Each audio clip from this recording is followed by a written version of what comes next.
tu as perdu coup sur coup, malheureusement, tes parents. Ton papa, c'est arrivé un peu subitement, et ta mère quelques mois après. Tu as écrit d'ailleurs le livre Orpheline, que j'ai ici, qu'on peut voir sûrement à l'écran également. Voilà. Ben... Qui a été un processus pour toi, étant donné que tu es fille unique et que tu te sentais seule. Et ça a été ta façon de l'exprimer et de vivre un peu ton deuil et tes passés. Oui, bien en fait, c'est de connecter aussi, de raconter, d'entrer en contact avec les autres parce que j'avais vécu ça seule, comme enfant unique. Et donc, à un moment donné, tu sais, c'est un peu comme vouloir raconter quelque chose qui s'est passé, que tu as vécu, et en même temps essayer de le comprendre. Donc, ce livre-là, je l'ai écrit en 3 mois chez nous devant mon ordinateur pendant que je travaillais à Salut Bonjour. C'est sorti tout seul, tu sais. J'avais même pas appelé de maison d'édition, rien. J'ai écrit 360 pages. J'ai appelé une maison d'édition, ils pensaient que j'avais un projet de livre. J'ai dit non, il est écrit. Il est fait. Prenez-le. Ça a été un processus très enrichissant, libérateur, émotif. J'en ai broyé une shot quand j'ai écrit ça. Et en même temps, les gens m'ont tellement dit de belles choses à propos de ce livre-là que j'en suis très fière. Parce que c'est super touchant. Il y a des moments tristes, il y a des moments drôles aussi, parce que tu as un humour, tu dis que tu as un humour noir. Un petit peu. Et on le retrouve dans le livre. Et on suit le processus du dédale des hôpitaux. Oui. Et ça va pas super bien. Est-ce que toi, ça te fait peur de te dire qu'un jour, parce que là, tu l'as vécu comme accompagnatrice, oui. Mais de te dire, un jour, ça va peut-être être moi. Bien, en fait, oui, on pense tous à ça, mais je te dirais que d'apprivoiser la mort, ça nous permet de mieux vivre et d'avoir moins peur. Quand on a moins peur, bien, on est plus libre finalement. Fait que je sais qu'un jour, je vais passer par la maladie et par la mort aussi. Je te dirais que ça a dédramatisé ça beaucoup pour moi et ça m'a permis de profiter encore davantage de la vie tous les jours.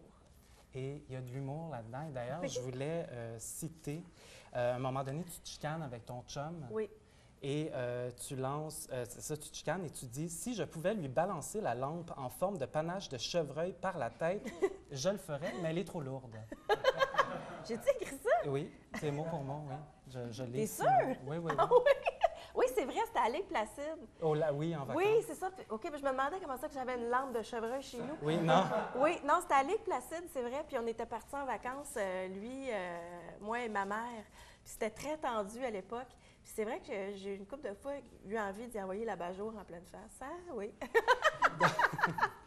Donc, il y a ce livre-là qui est sorti. Là, oui. tu en écris un nouveau, oui. 180 degrés, sur le changement, dans la lignée des coachings ou ton expérience personnelle? Non. Écoute, moi, je ne suis pas coach, je ne suis pas thérapeute du tout. C'est un livre qui, tu sais, tu dis qu'il y a de l'humour dans Orpheline. Bon, bien, il y en a beaucoup plus là-dedans. C'est le même style d'écriture, la même proximité, où je raconte un peu ce que c'est que de faire un 180 degrés de carrière, à travers les méandres des réseaux sociaux, de ce que tout le monde pense, des avis de tous et chacun, puis des angoisses, puis des questionnements, puis des doutes qu'on vit, puis des réalisations que ça nous amène à faire.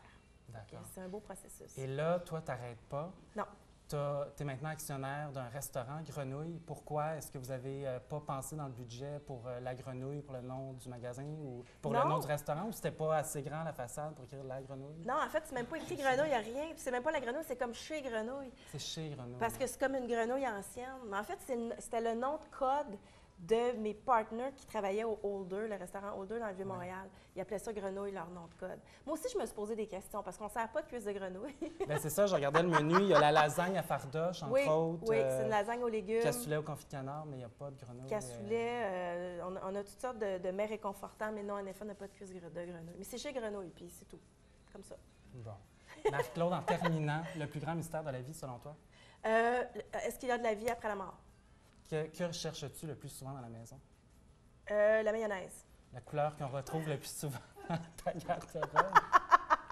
Le noir. Marie-Claude, merci beaucoup. Avant de se quitter, comme je disais, tu peux rester avec nous si tu veux voir le walk-in à Je veux Stéphane absolument voir Leduc. ça, absolument. Écoute, ça vaut la peine. Nous, à chaque émission, on a toujours un scoop. Puis on va faire un vox pop sur la rue. Et là, on avait reçu ton communiqué pour parler de ton nouveau livre et un communiqué sur Éric Lapointe. Puis je pense qu'on s'est énervé un petit peu trop. On est allé faire un vox pop sur la rue. Et ça a été fait dans Hochelaga Maisonneuve en plus. Donc, on se quitte là-dessus. Revenez-nous après la pause. Merci beaucoup, c'est très drôle.